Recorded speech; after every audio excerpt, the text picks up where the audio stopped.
What's up, everybody? Noah is back here for another Lifetime original movie. This is from A Ripped from the Headlines series that they're doing on Lifetime right now. This stars Stephanie Marsh as Deborah Queen, or Deb Green. Deb Green. It was the true story of Deborah Queen, who was sentenced to 40 years in prison for the fire that burned her house down and causing the death of both her daughter and her son in 1995. This is the story of that. It's what led up to it. This movie is not as good as Girl in the Basement. The acting is not as strong, and the story is not as well written. But it's still a good enough film where I'm going to say, if you're interested, check it out. It's way better than The Single Mom Conspiracy. And in the last video, I did call it an organized killer, because that's what I am looking at here. Stephanie Marsh, Sean Benson, Connor Peterson.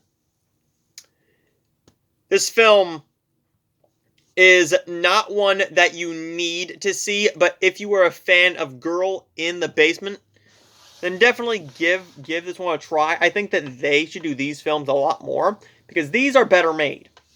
These are strongly acted for the most part. There's just nothing here that really struck me. There's an emotional chord that it's supposed to hit, and it did hit it. Because when kids die due to the fault of their parents, it's a very sad thing. It's very sad. That emotional toll does what it's supposed to do.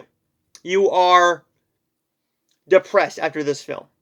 You are not in a good mood after this film. And I'm in an even more foul mood after the next film I am going to be talking about.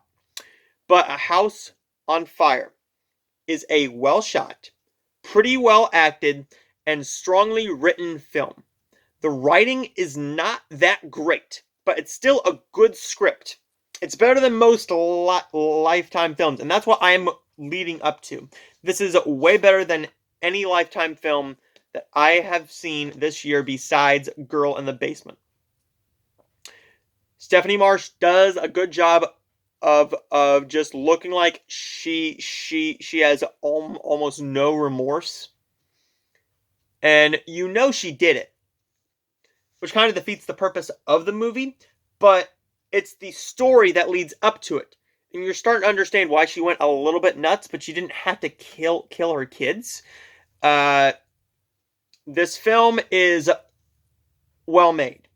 I don't want to say it's a great film. It's a good film. But just know you're not going to be up and down and in a great happy mood after watching this. You might have to watch something like a comedy. You may have to watch a episode of your favorite sitcom or a comedy film that you really love to get you in a better mood. That's what I'm going to do after this.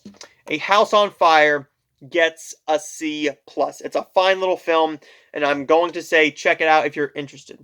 I will see all of you guys next time for my review of Canaan Land.